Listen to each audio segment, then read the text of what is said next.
Olá, pessoal, continuando aqui. Tem outra pergunta que me fizeram e que essa é muito interessante.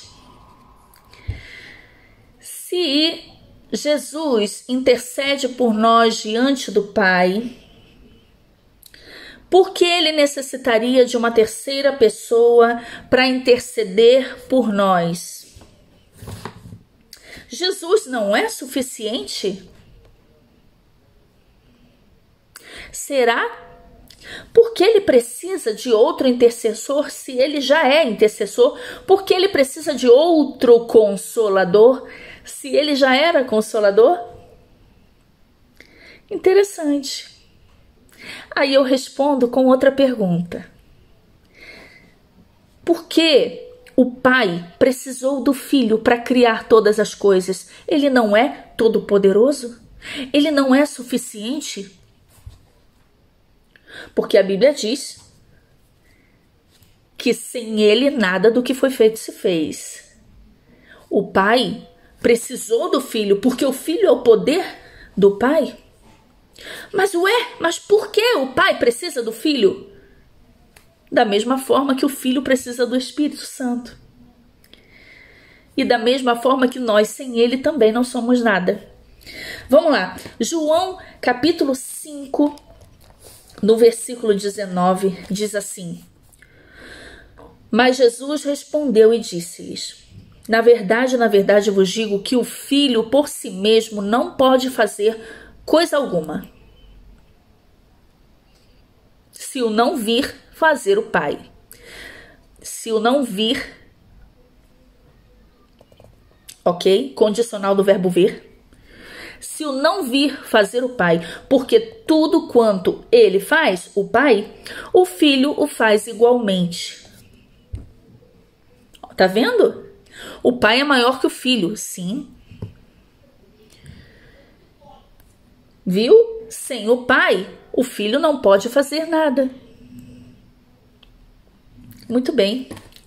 Agora vamos para João 1, né? O próprio João declara no começo do seu livro aqui, do Evangelho de João, ele diz assim: no princípio era o Verbo, a palavra. E o Verbo estava com Deus e o Verbo era Deus. Ele estava no princípio com Deus. Todas as coisas foram feitas por ele e sem ele nada do que foi feito se fez. Sem ele nada do que foi feito se fez. Sem ele, nada do que foi feito se fez. O Pai precisou do Filho para criar todas as coisas. E olha, nada do que foi feito se fez sem ele. Isso quer dizer que ele não é criado, ok? Ele não pode ser criado. Porque se ele foi criado um dia, como que o Pai criou ele? Porque se por ele foram criadas todas as coisas. Nele estava a vida e a vida era a luz dos homens. A luz resplandece nas trevas e as trevas não a compreenderam. E aí, lá no versículo 10, diz assim: estava no mundo e o mundo foi feito por ele. E o mundo não o conheceu. Veio para o que era seu e os seus não o receberam, mas a todos quantos o receberam, deu-lhes o poder de serem feitos filhos de Deus. Quem dá esse poder a nós é Cristo, é Cristo. Que autoridade é essa? Se ele não fosse Deus, aos que creem no seu nome. 1 Coríntios 1, 24.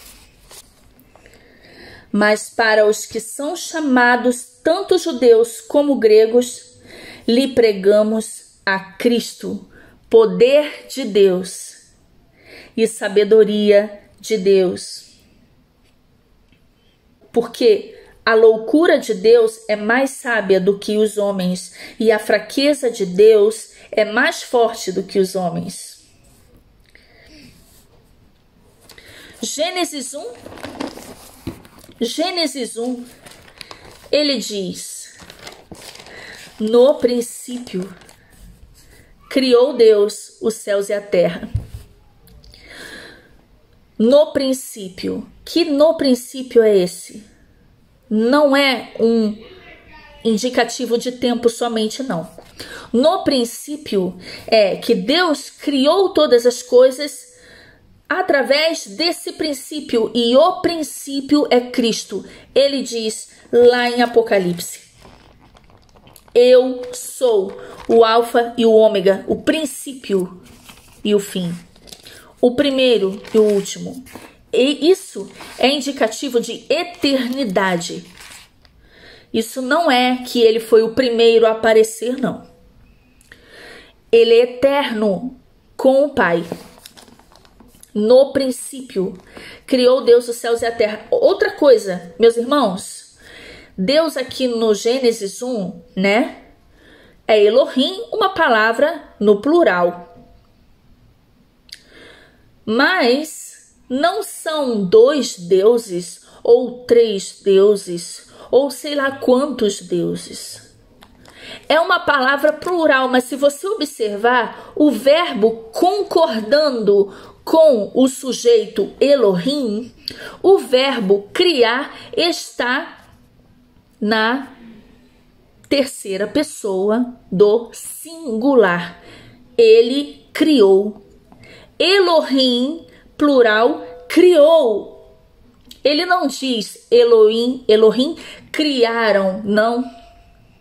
Elohim criou. Porque Elohim é uma palavra plural, mas é porque Deus é um Deus pluralizado, mas é um.